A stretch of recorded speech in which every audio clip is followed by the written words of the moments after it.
Yeah. Just when you thought it was safe to fucking come outside again. Well, come into Showtime with Coop, Insightful BS with my Laker teammates, NBA legends, and my co-host Nick. Coopy, what's going on, brother? You've been traveling again down in Miami? I had a very exciting last 8 days. The Big Three has started, and we had training camp. We are one of the owned teams. Out of the 8 teams, 4 teams are owned, and our team is owned. We used to be called Three's Company, but now we 305 Miami 305, and we're down for training camp.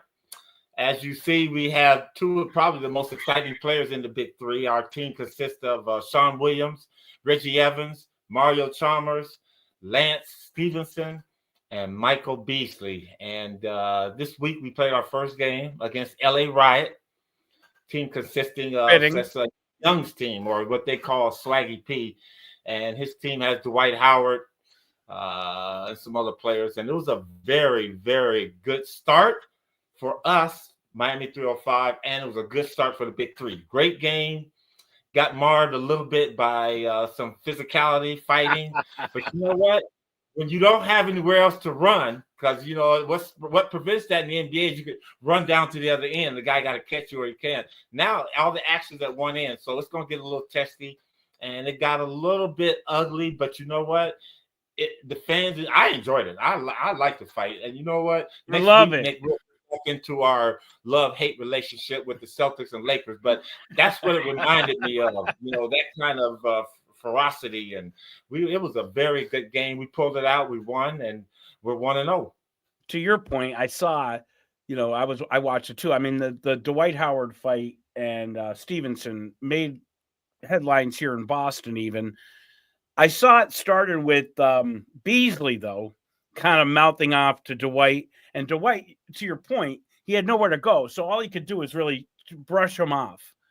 There's the start of Stephenson, right?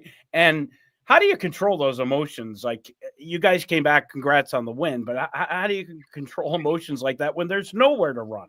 Well, you know what? You just kind of get them in the huddle. And, as a coach in the Big Three, it's really no strategical things that you can do, no moves or anything like that. You just have to kind of manage the emotions and the egos. And that's all I try to do is, you got to get Mike's attention. You got to get Lance. This is Lance's first game being involved in the Big Three. And so when you have to get their attention, that's how you do it. But you got to let them play. And the most we can do is a little pick and roll, maybe some post-up stuff. But the rest is about one-on-one defense, one-on-one offense, and who's going to put up that physicality front, who's going to look like they're the strong team. And we were able to do that the last game. So, good win.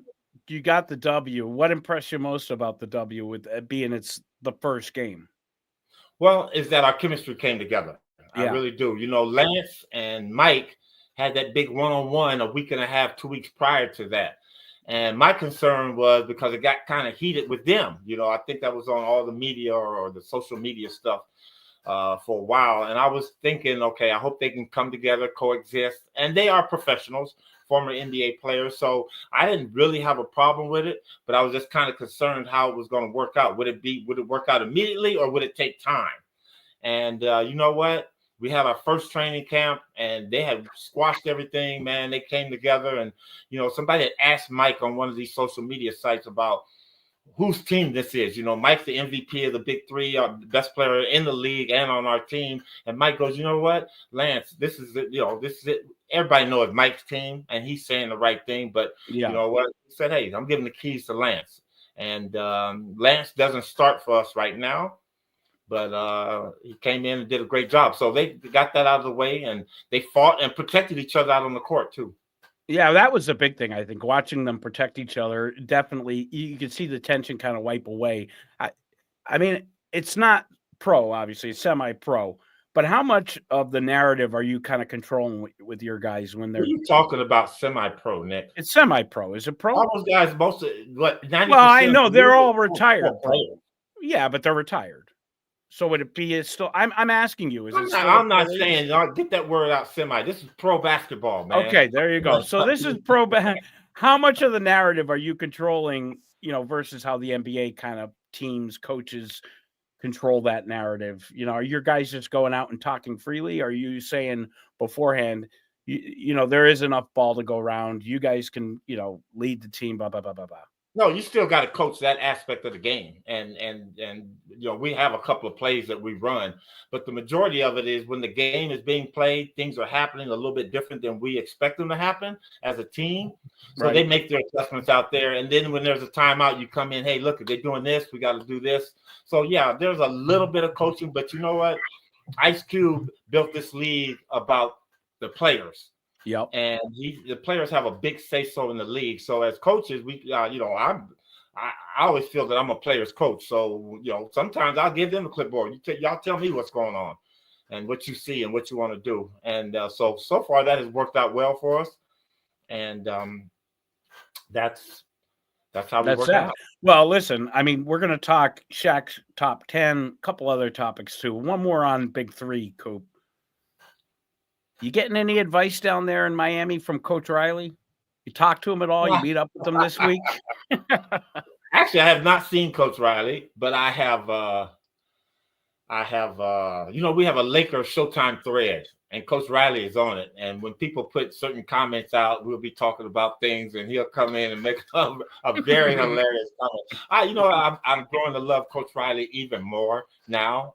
And as we get up in age, he has softened a little bit because, again, he still sees us as his players, but he's recognizing us as former players. Yeah. Because we're able to talk, and we talk freely. But I haven't received any coaching tips. Actually, that's my goal. Is we're in Miami June 29th. It will be considered our home game. And my goal is to get Coach Riley to come out to the game. And then he can critique me afterwards. I'm asking Coach, well, how you think I did? I'd love to see that. He'd go. I think he'd go, wouldn't he? Why wouldn't he? Why not? He ain't got shit else to do. That's what else is he doing? The Heat aren't in the playoffs, so you might as well come out and watch some basketball. Right, exactly. So recently, Coop, Shaq did his top 10. And this kind of, it sparked eyebrows all over the internet. But with you and I think one name in particular sparked an eyebrow. But I want to go through and kind of look at Shaq's top 10 and then put ours against it, right? And say how we would change it. So talking, Shaq right now, critiquing Shaq's top 10. So let's look at who he chose. There's one name really missing from here that's kind of jarring, but he had Jordan at 1, Kobe at 2, LeBron at 3, Magic at 4, Russell at 5, Wilt at 6, Larry Bird, Olajuwon, Duncan, and Dr. J. Now, there's one big name missing from this list that probably struck a nerve with both of us, Coop. Who's missing and why? Of course, Kareem Abdul-Jabbar. Yeah. And you know what? But if you go down and ask any great player, let's say the top 75 players, they've got that list out there, you probably would get 75 different teams on that. Sure. Because people see, you look in your ear, but I don't know. 70 of them would have Kareem in the top 5 at least. Oh, 74 of them would. Right. Exactly. Besides Shaq. Yeah. Yeah. Well, no, besides Kareem. I don't know. Yeah, right. Well, no, LeBron probably might lose them too. I don't think LeBron loves Kareem. Yeah, but you know what? Yeah. See, and now when you become not necessarily petty, but if you're thinking like that, then you're taking the honesty out of your knowledge of the game, and you have to acknowledge Kareem Abdul-Jabbar. Before LeBron broke his scoring record, he's the number 1 scorer this game has ever seen, the best scorer. He had a shot that was unstoppable. No matter what Kareem says about other people about your game, I mean, he's just talking about when people ask him questions, he's answering it the way he wants to answer it. But I don't know if I doubt if Shaq did that on purpose. Maybe I was going to ask you. Do you think he just had a sleight of mind there, or did he do it on purpose? I mean, my first instinct was they don't love each other. Maybe that's why, but I thought they made up. I mean, how do you leave fucking Kareem off the I mean, Well, you know what? The other 9 people he have on there, the only one that I know Kareem is better than Tim Duncan. And again, that's not taking anything away from Tim Duncan, but Kareem should be on that list. But again, it's Dr. Shaq's list. J, Coop, Dr. J, Kareem was better than. I mean, more dominant. Well, but you got to understand what Shaq, how he explained why they were on his list. And Dr. J has influenced this new generation and still continues to. So it's true, and influenced him tremendously. I mean, I know, yeah. And you have to look at it like that. Now, to me, again, Tim Duncan is a hell of a player, top 75 player. Is he on my top 10 list? No, me either. Because I go a little deeper than Shaq. You know, I mean, I remember Wilt Chamberlain, Bill Russell, and I mean, we remember them, but I even remember John Havlicek. To me, he is a top 10 all-time player in this league. To me, that's my list, okay? So other people will say, Coop, you're crazy. He's not, but you know what? I saw this guy when he was in his prime. And I'm not going off of the record. YouTube is different, Coop. Yeah, watching these guys on YouTube does not. I was just having this debate with my salesman. You know, you can't watch Bird, Michael Jordan, even Kareem on YouTube and get the full scope of how impactful they were.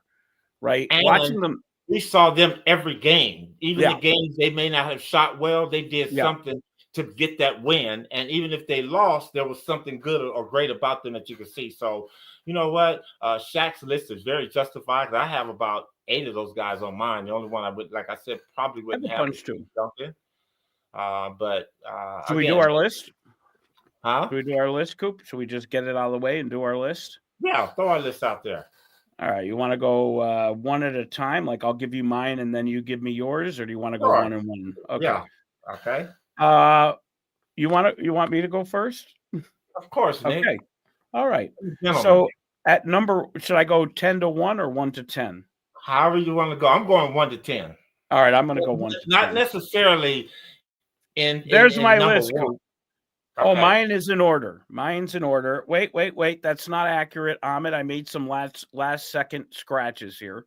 So my list is number 1, Michael Jordan. Number 2, Abdul-Jabbar. Number 3, Larry Legend. Number 4, Magic Johnson. Number 5, Steph Curry. Number 6, Kobe Bryant. Number 7, Wilt Chamberlain. Number 7, Bill Russell. Number 8, Wilt Chamberlain. Number 9, Joker. And number 10, LeBron James.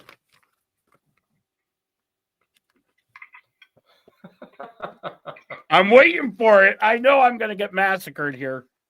Well, okay, put your list up, Nick. Yeah, put it back up. Ahmed, did you correct it or no? I'll give it to you again, Coop. It's Jordan, Kareem, Bird, Magic, Steph, Kobe, Russell, Wilt, Joker, and LeBron James. Okay. I don't want yours yet. I want you to rip mine apart. Well, first of all, you've lost your mind too with Joker being a top 10 greatest all-time player. I think Joker's already there. I really do. I'm not just saying that to get a rise. I honestly, you pick on him. Truly believe that. I do, and you pick on him, and I don't think you've watched enough of him. I mean, he is he's like watching Larry Bird, bro. No. He's just got it, man. You would put all right, okay. All right, go ahead. I'm surprised you're not taking the bait on my number 10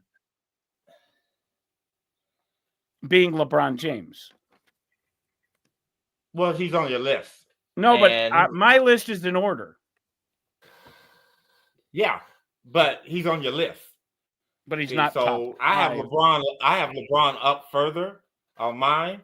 And again, the only reason that he is on my list, well, one of the best reasons he's on my list, one, because he's a Laker, but 2 is because he broke the scoring record, man. This guy's, 5-6 years ago, everybody would have said, oh, that record will never be broken. You have to do this, you have to do that. Now, granted, LeBron has shot more threes than Kareem probably have shot in free throws. So that's an extra point, but he did break it. And so yeah, Nick, you're listening.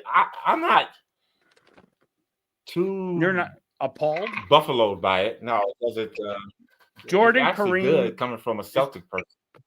It's pretty good, right? There it is. I think you got Steph Curry up too high. I think you have Steph Curry up too high. I mean, I put Steph there, Coop, because I look at Steph like over Kobe Bryant. Yeah, you really lost your mind, man. Yeah, I put Steph there because Steph changed the game similar to how Jordan did, Wilt did, Kareem did. So I put him up kind of high, and plus I was feeling shitty about not having enough current players up high. So I threw Steph up there. But, I mean, I had him above Magic, and there's no way. I mean, Magic is the best point guard of all time. I can't. But I do have Bird above Magic, not just because of Celtics. I look at my top 10s, Coop, and I'm anxious to see yours. But I always say, like, who would I pick over that person? Like, Larry Bird. Would I pick LeBron or Larry? I'm picking Larry all day. Who you picking? Larry, Kareem LeBron. all day. Kareem. No Larry over LeBron? What about Magic over LeBron? Magic's over LeBron. Oh, you want to give you my list? Let's do your list. Okay. All right. And I question my order for the moment, but I'm going to stick with it. I have Kareem Abdul-Jabbar. I have Michael Jordan. I have Larry Bird. I have Magic. I have LeBron. I have Kobe. I have Bill Russell. I have where am I at? 8? You're at 7. 7. I have now this is where I have problems with my list now because this, you're getting in the weeds. That's why. Yeah. Wilt Chamberlain. Yeah. And that one is good. Now, where I have problems is I'm leaving off Jerry West. Yeah. Elgin Baylor. I mean, those are great players to me. I have Shaq. Yeah, I left Shaq off. Okay. But I got Shaq on mine. Yep. So I'm 9. And then I have probably like 25 people on here. I love think are great players. So that's why I'm having a hard time with this. That's why there's no graphic, because Coop sent us 25 players for a top 10. Now, I'm going to tell you this, and he is a hell of a player. And it's hard to leave him off as Kevin Durant, man. I agree. I like KD, but then I got to like James Worthy. I got to like Kevin McHale. I think he's a top 10 player too. And the reason why I say that, because I'm going off of people that was fucking hard to guard, man. Yeah. That gave teams problems and that was still a champion and still got their points every single night. So, yeah. What am I at, 9 now? You're at 9. You're just sitting on 10. No, you're sitting on 10. Okay. So you got one left. Did I put Steph in there? See, I think Steph is the top one, but not as high. No, you did not have Steph. Our lists are very, very similar. Well, you did not have Steph, so he's number 10 to you. Tim Duncan, hell of a player to me. David Robinson could be like somebody have him as a top 10. No one talks about the Admiral enough anymore. What an impact player he was, and they just don't. He doesn't get mentioned at all. I think because he's understated and he played for the Spurs. Same thing with Duncan. I mean, it was painful to take Duncan off. I know you're a Joker hater, so you wouldn't put Joker on there. I was between Joker. He's not in my top 10. Joker's not. Yeah, I had it between Joker and KD, to be honest, and I opted for Joker. I just like his style of play more. I think Bill has come down on your list some. I do agree with it. Yeah. Where I struggle is Wilt, because I don't think there's a player today that could stop Wilt Chamberlain at all. At all. And Wilt, again, we can talk about Wilt because we saw him play. We understand him. But if you were to talk to my son, who's 20 years old, or these younger new generation Gen X kids now, you see these kids, they wouldn't even have a thought of Wilt. And so you got to remember, Wilt The only player in NBA history will never be broken 100 points in a game. The only one that shot Wilt shot almost 80-90% from the free throw line when they thought he couldn't shoot free throws. Yeah. Dominated the game at both ends of the floor. Led in assists when they said he was too selfish. Yeah. Anything they said he couldn't do, he did the next season. But he didn't do it, and I think this is where it's missing because those and one tapes, kids is looking for that flash and that flare. Wilt did all that without flash and flare. He just did his job, and he dominated his job. And I think that's what kids have a tendency to forget. I'm gonna tell you another player that before you move on. Go ahead. I was going to say I was going to give one more thing on Wilt before you moved on. No, go ahead. I would say Wilt is one of the few players in history that does translate in highlights, because what he did, his jumping ability, his shot blocking abilities, he was just one of those guys that was so you couldn't take your eyes off him, right? Because he was just so interesting and good and dominant. I think if the NBA gave more attention to Wilt Chamberlain, he would then be remembered more or be thought of more amongst the younger fans, because I don't think there's a player today that could defend him or that he couldn't defend. Exactly. And that's the thing that you hit on right there, Nick. Wilt always had a presence in the game when he was on the court. Everybody, that's who you looked at. At the time, 7'2" was kind of like, wow, that's a monster out there.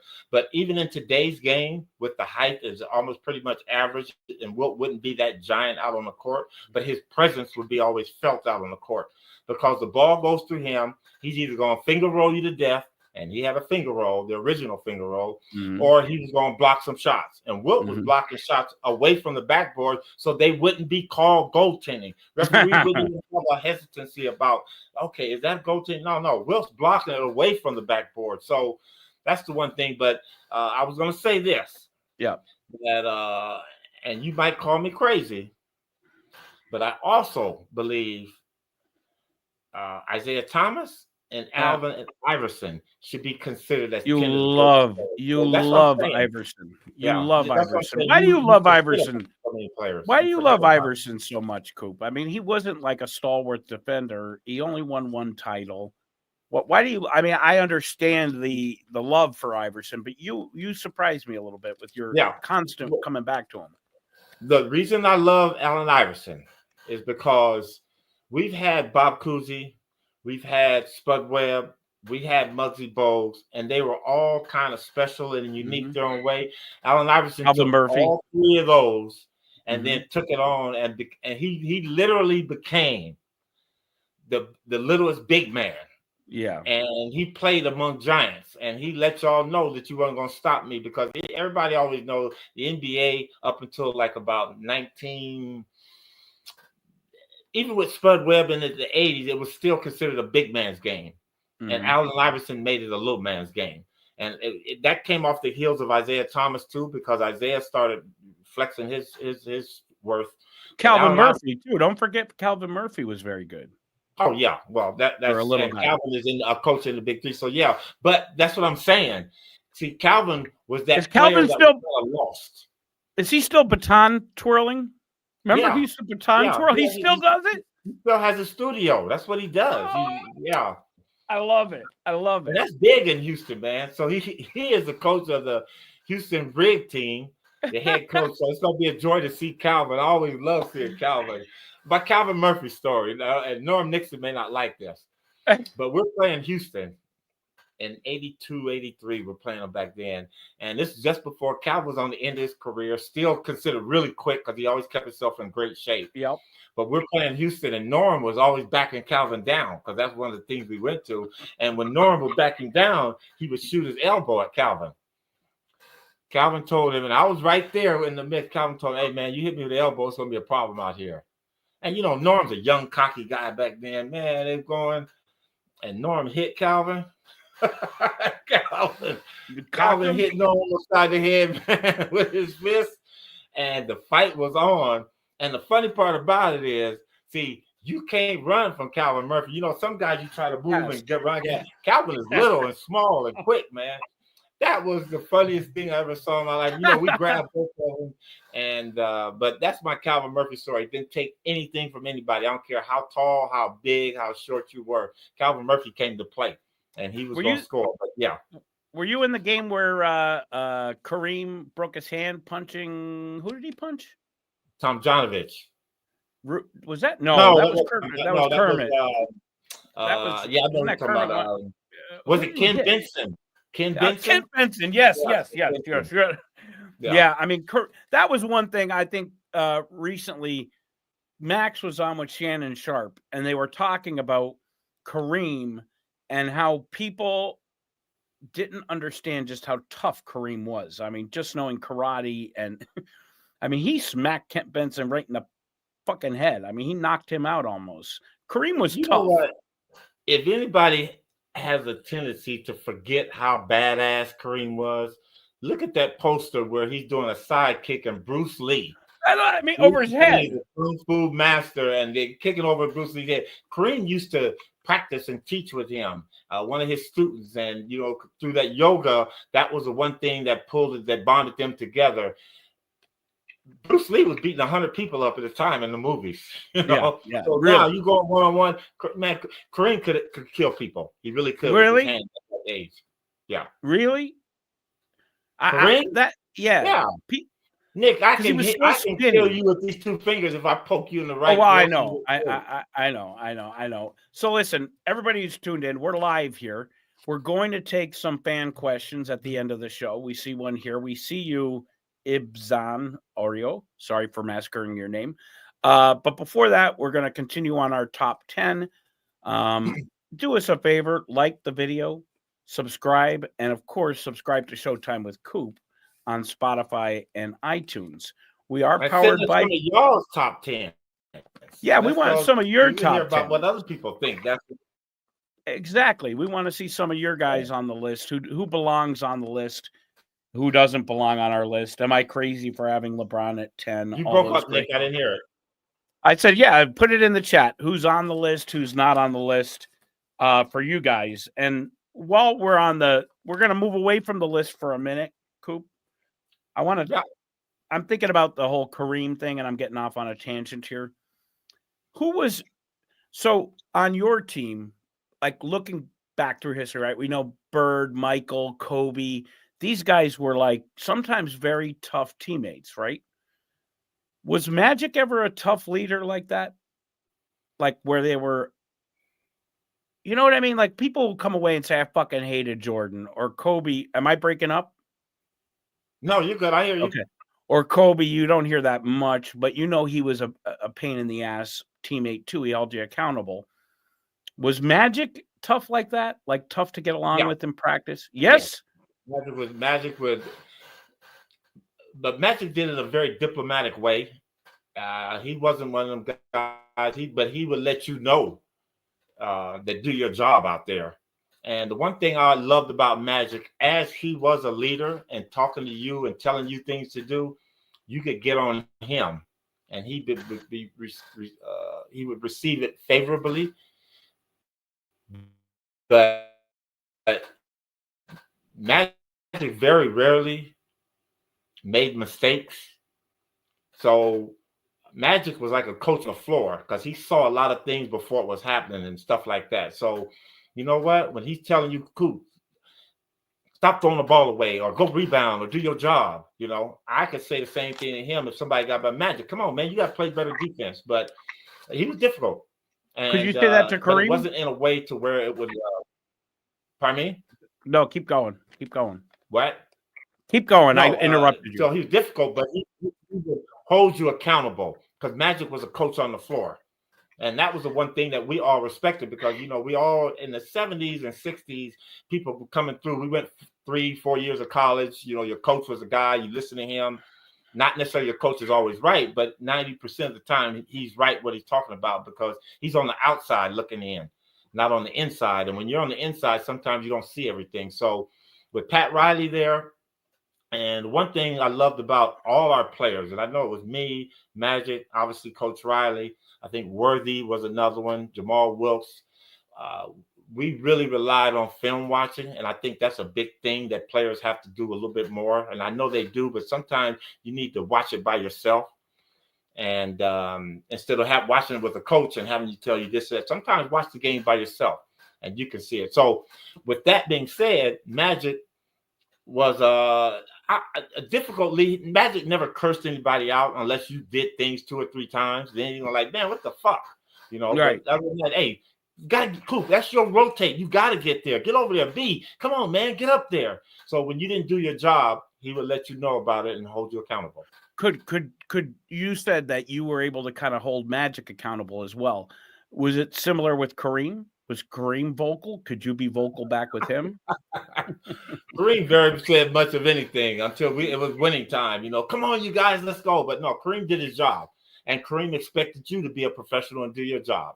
So very rarely would Kareem say anything. The ones that was talking the most was Coach Riley, and then Magic. Those are the 2 that were talking a lot. And I mean, Worthy would say something, Jamal would say something. You know, guys would say things, but the one that was constantly in your ear was Magic. Because he was our leader and he had the ball. Was he in Cap's ear too? I'm just trying to figure out the dynamic. Was he a what? In Kareem's ear too? Was Magic in Kareem's ear? Oh yeah, he would tell Kareem, "Come on, Cap." You know, I mean, but his was always more encouraging to Kareem. Kareem knew what was going on out there, but he's going to do it at his time. And every now and then he did it when we needed him to do it. But we knew Kareem was going to play. Very rarely did anybody, when things were going bad or something like that, would anybody go up in Kareem's face and say something, because Cap knew when he was messing up. He knew he wasn't playing. And the one thing that I loved about it is when Coach Riley saw that, he just put him on the bench. And that was why Michael Thompson became such a big asset, as well as Jim Jones and Spencer Haywood, those guys like that. Because if Kareem wasn't going to play, the best attitude adjustment is the bench. That put guy on the bench. Okay, you don't want to play? Okay, sit here and watch. And that usually would fire Kareem up. And if you're going to put Cap on the bench, that tells a message to everybody. That's it, man. You better, if Riley has, and that's what's crazy about Riley, is because he started as he played, but he started as a broadcaster, right? Then an assistant coach. I mean, his transformation is incredible. How did he go from being a player's coach, assistant, broadcaster around the team to being the hard ass that he became? Well, winning? You know what? The one thing that I've always said is that great players, and there's a few exceptions, but great players don't make good coaches. You know, Bill Russell, great player, average coach, better announcer on CBS when he became. Yeah. But if you look at Larry Bird, great player, decent coach, because you got to have patience as a coach. You know, Magic, great player. What the fuck happened? A horrible coach, but he wasn't suited to be a coach, because I coached with him for. I know, man. And Magic said, "Why are they making these mistakes?" I said, "He had to have patience, man." So he got out of that. But if you look at Casey Jones, Michael Cooper, Byron Scott, Jason Kidd, Tommy Heinsohn, guys that would Don Nelson, average players, Don Chaney, because we understood the mentality of not being great. I mean, we're great in our own way, but you know, we're not Michael Jordan, Magic, Kareem. We're just a solid player that understands how championships are made and won. And that's why we were able to move and make that transition, because you have that patience, you have the understanding, you have the knowledge to help a team or that player become the best he can become, or the team become the champion that they want to become. I'm looking here at some of these comments. Let's go to quick commercial break, Coop. Let's come back, and we're going to hit up some of these fan comments before we call it an episode. We have quite a few. So, Amit, you want to cue the break? Prize Picks is the best place to turn your sports knowledge into cash. With millions of members, Prize Picks has made daily fantasy sports accessible to all. You just pick more or less and at least 2 players for a shot to win up to 2,000 times your cash. Run your game all season long on Prize Picks. There's only one series left in the playoffs, and the championship is officially on the line. That means time is running out for you to put your final takes to the test on Prize Picks, the best place to cash in with your favorite sports. And Prize Picks also offers weekly promotions that can lead to big payouts like Taco Tuesday. Each Tuesday, Prize Picks discounts select player projections up to 25% to provide even more value for your lineups. Prize Picks is the best way to win real money this basketball season, this championship season. Which players are going to go off in the postseason? Which ones aren't? Make your picks in less than 60 seconds and turn your sports takes into real money all season long on Prize Picks. So in the finals, is Halliburton going to have more than 20 points? Is SGA going to have less than 12 assists? More or less, make your picks on Prize Picks. Download the app today and use code CLNS to get $50 instantly after you play your first $5 lineup. That is code CLNS to get $50 instantly after you play your first $5 lineup. Prize Picks, run your game. We're live, Nick, baby. We have officially arrived, man. We have a commercial. We have gone from COVID in your basement talking to an official produced. It only took us 6 years, Coop. 6 years. I still remember the day I called you, Coop. You remember the bird killer or the bird chaser, right? And you go on with Max. That was a disaster because you were in your car on speakerphone. I couldn't get the mics to work. I'm in Max's house. I have that on speakerphone. Afterwards, I called you up and said, Coop, you need a podcast. You're like, let's fucking do it. Right. And we never looked back. And now all your Showtime buddies have podcasts, and you had it first, Coop. You were the first. We had no listeners, but we had... No, I'm just kidding. We didn't. We didn't have any listeners. In the beginning, we had zero. Remember, it was COVID. They didn't have nothing else to do. They had nothing to do.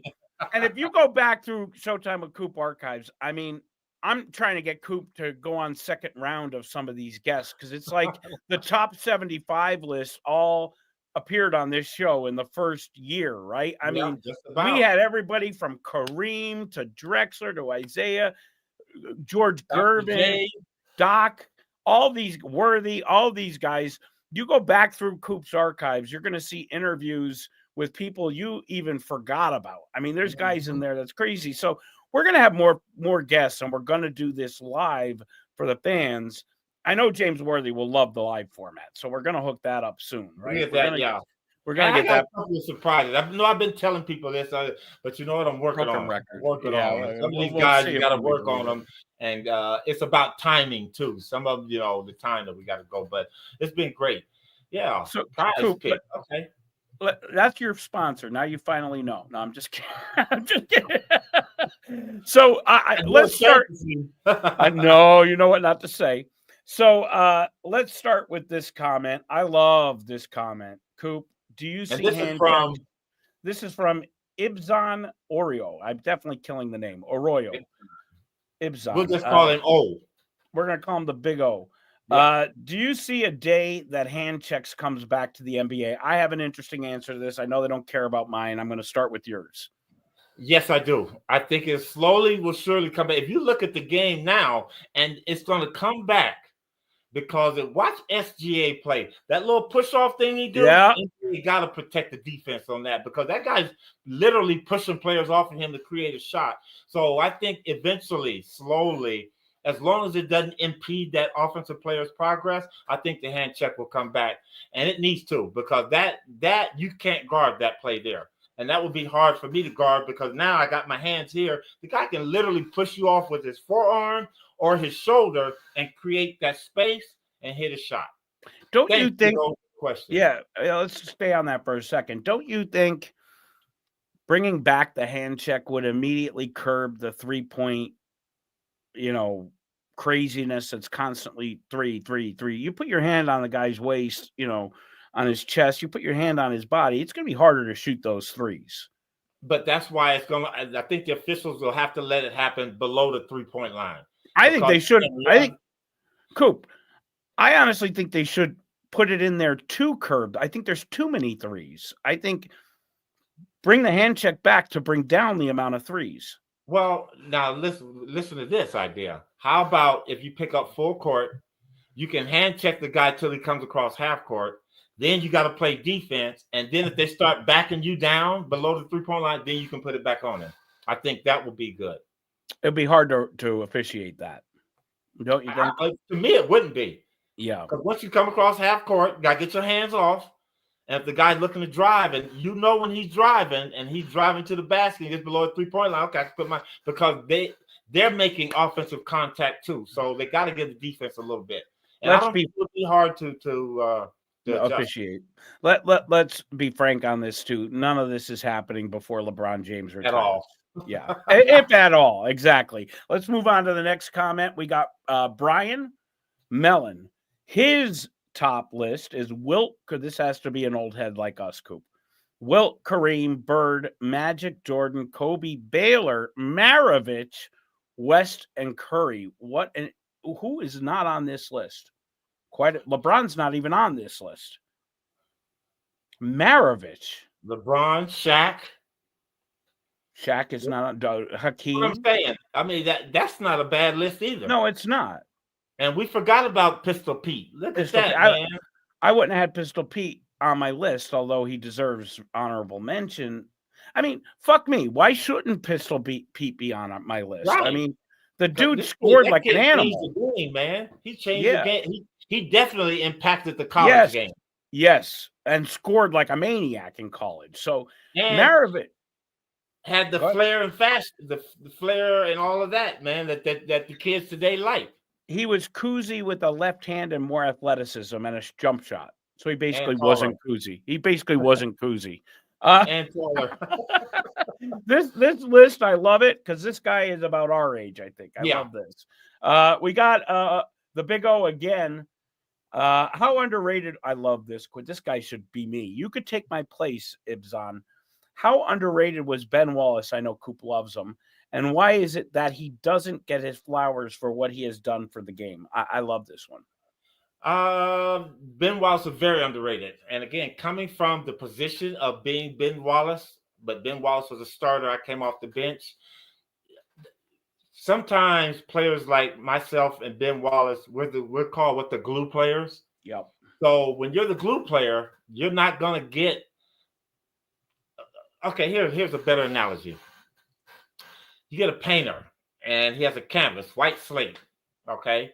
And you get to paint everything you want on there, beautiful pictures, colors, and everything like that. Ben Wallace, Michael Cooper, Dennis Rodman, Bobby Jones, we're that white canvas. That's a great analogy. Bobby Jones. That's a great analogy. Yep. And now I get to paint everything I want. The coach is making his strokes, and he likes a little bit more orange here, and the picture's going to glow like this. Well, the glow is the Steph Currys, the Magic Johnsons, the Kareems, the Bird. And then you got the secondary colors, James Worthy, all of that, Kevin McHale, SGA, those guys like that. I love this. Yep. But we're the foundation to make all this work, and it wouldn't work. True. So I hope I answered this question because that was a great answer. Who's a Ben Wallace type character from your era? Don't say Rodman. Not named Rodman. Ben Wallace type player for our era. Artist would have to be like AC Green. I would consider AC like Ben Wallace. Artist Gilmore.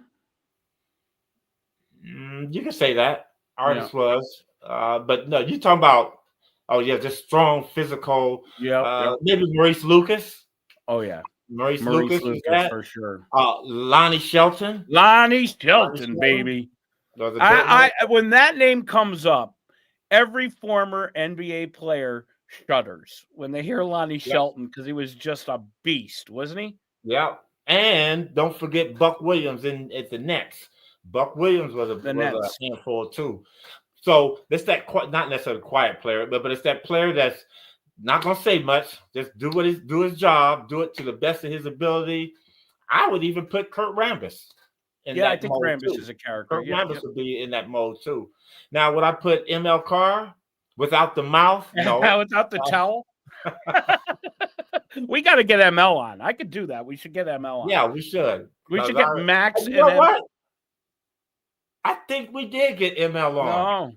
No. Well, we did a round table in 2021 with you, McAdoo. We had McAdoo, you, and maybe who was the third Mac, Laker? the Mad Max was on too, Well, wasn't Max repped the Celtics. Max, ML, and Antoine. he? Uh-huh. And it Yes, was you. I remember that. Who was the third on with you? Was it? It was a third. Was it?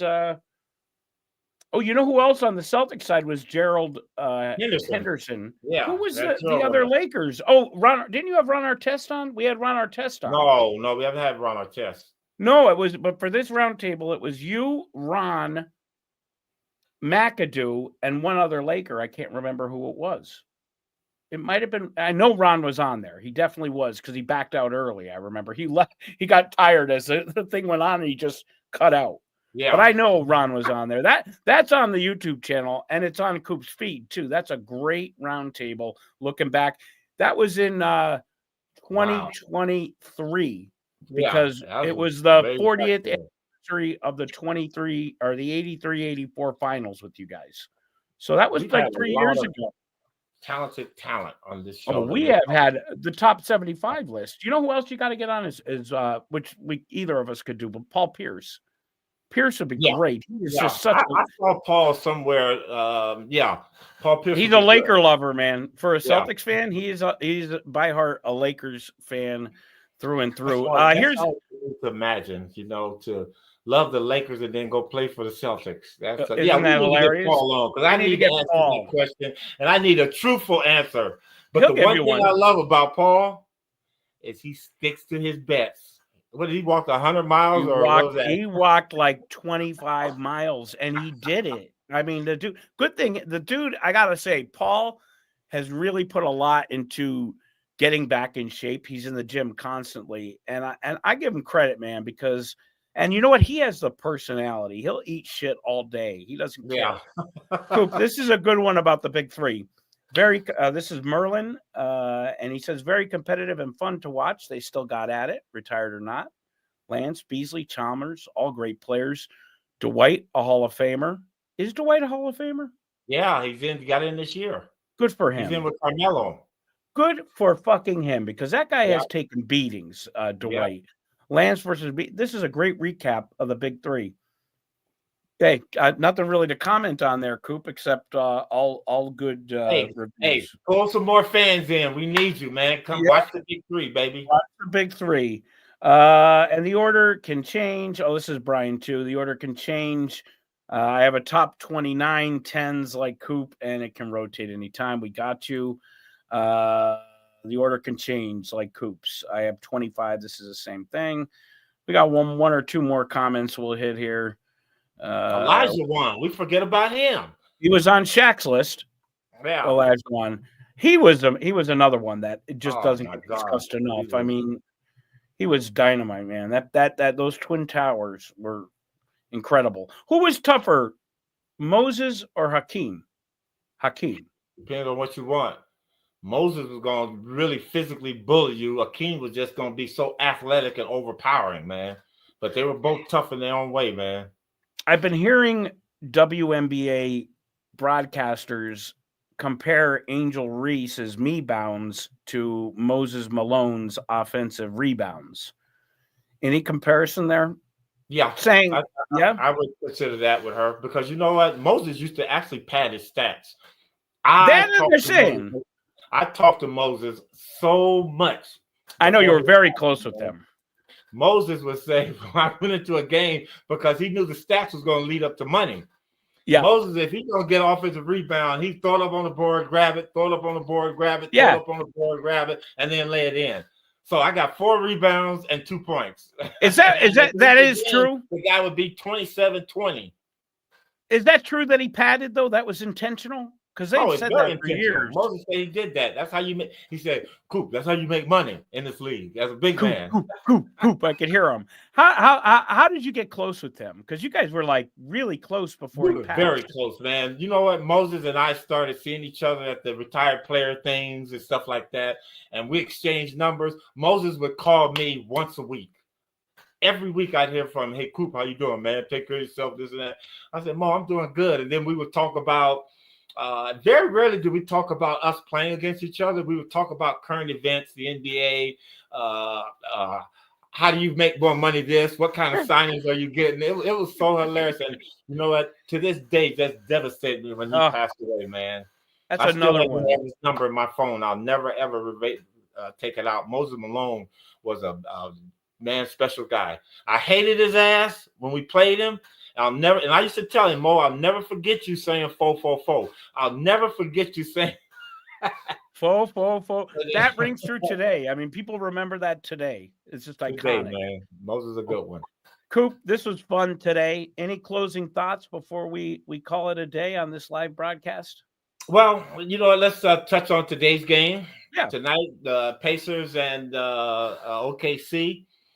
I had OKC to win this series. And you know what? They actually have blown it. Because now when you but you got to give OKC a lot of. No, I had the Pacers winning the series. You have to give OKC a lot of credit for winning this last game. Had the Pacers won that game on Friday night, this series would be over. Now, if this game goes to 7, and that's what Pat Riley used to always say, you work hard, you play hard all season long. And the Boston Celtics live by this, to have that 7th and final game played in your arena. That is the key of basketball. And you know what? They did what they had to do. I think whoever wins tonight is going to win this series. If Indiana wins tonight, I think it's still going to go 7. They're going to have to win it there. But if OKC win it, it's that 7th game is going to be played in OKC, where you want to play it, on your home court. And they're going to win the championship. But the joy of it is we're going to have a new team, a new city that has never won a championship, and that's what the NBA is all about. And, you know, people complaining about small market teams, this finals has been so entertaining. And, Coop, you know, I think a big part of it is it's not a 3-point bonanza, man.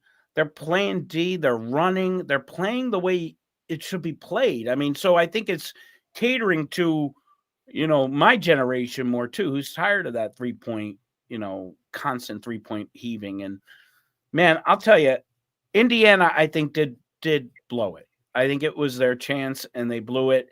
And now you got the MVP on the other team. And like you said, game 7 is home. So, you know, if they push to game 7, I've really enjoyed this finals.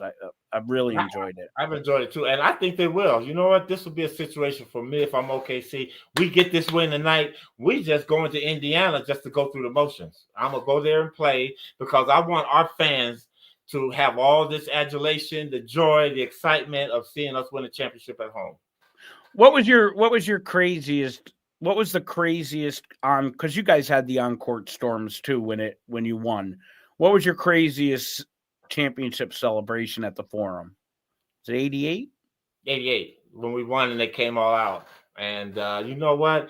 I wasn't even most players, and I saw Larry do this when they won a championship. You kind of like put your elbows out. People, I love that. Fans are, you know what? They fought and they've been with you all season long. Even when you went through a couple of losing streaks, you might have lost 3 games in a row. You weren't playing well, but we find our way all the way back in it. We get to the playoffs. You get to the championship game. You win. When the fans rushed out, it was like, come on, y'all. I was ready to, you know, and they were happy and excited about it. Was that 87 or 88? Both of them, 87 and 88. So what was better, winning in Boston Garden in 85 or in front of your own fans in 87 and 88? Both of them are good, but I got a little bit more excited about winning in Boston Garden. Yeah, man. On that note, a little excerpt from the thing Larry was talking about. He said that he had won a game at the Forum, and he saw Magic. And Magic was walking out. He says, all my teammates on the bus were just talking and having a good time. And I saw Magic. And man, he goes, words I just said, I said, suffer, baby. Yeah. And, eat it. That was so poetic. That's why I love beating Boston's ass in Boston Garden. But there you have it, Nick. Another one in the can. And I love We'll be back next week, Coop.